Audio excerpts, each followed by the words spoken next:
Баршаңызға қайырлы күн. Менің каналыма қош келдіңіздер. Бүгін сіздермен осындай зебра блинчиктерін дайындайтын боламыз. Менің каналыма тіркеліп, лайк басып, қоңыраушаны басып қойыңыздар. Қазақша каналдың дамуына өз үлесіңізді қоса отырыңыз. Құрамы өте қарапайым заттардан тұрады. Менімен бірге жасап көріңіздер. Бір жасағаннан-ақ дәмді болып шығады, дастарханыңыздың сәнін келтіреді. Ең алдымен ыдысымызға жұмыртқамызды жарып, үстіне қантымызды салып араластырып аламыз. Қантымыз ерігеннен кейін сүтімізді құйып араластырамыз. Қантымыз еріп, сүт пен жұмыртқамыз жақсылап араласқаннан кейін ыстық су құямыз. Суымыз бірден қайнаған су емес, қайнағаннан кейін сәл демін алған су болуы керек. Осылайша араластырып болған соң сұйықтығымызды екі ыдысқа бөліп, біреуіне аз мөлшерде бөліп аламыз. Одан кейін көп бөлігіне ұнымызды салып, біркелкі масса болғанша жақсылап араластырамыз. Енді екінші бөлігіне 2 ас қасық какаомызды салып, іртігі кеткенше араластырамыз. Одан кейін үстіне 2 ас қасық ұнымызды салып, іртігі кеткенше араластырамыз. Какао қосылған бөлігімізді осылай кондитерлік қапшыққа құйып, ұшын кішкене кесіп аламыз. Массамызды дайын болған соң табамызды отқа қойып, бірінші осылай кондитерлік қапшықтағы бөлігін құйып, бетіне көпіршіктері пайда болған кезде ақ түсті қамырымызды құятын боламыз.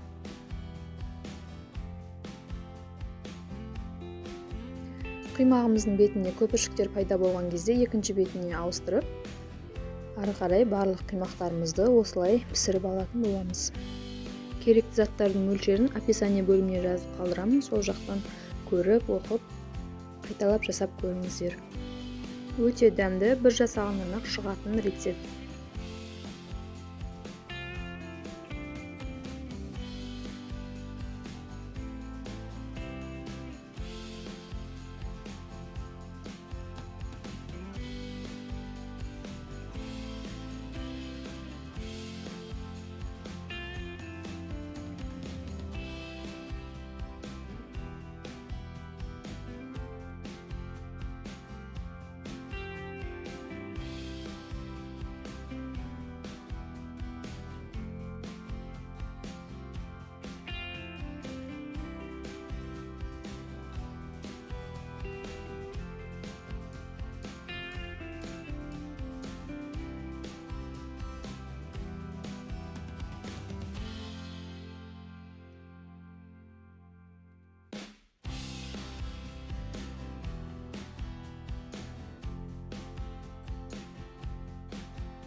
Мінекей осындай қимақтарымыз пісіп шықты.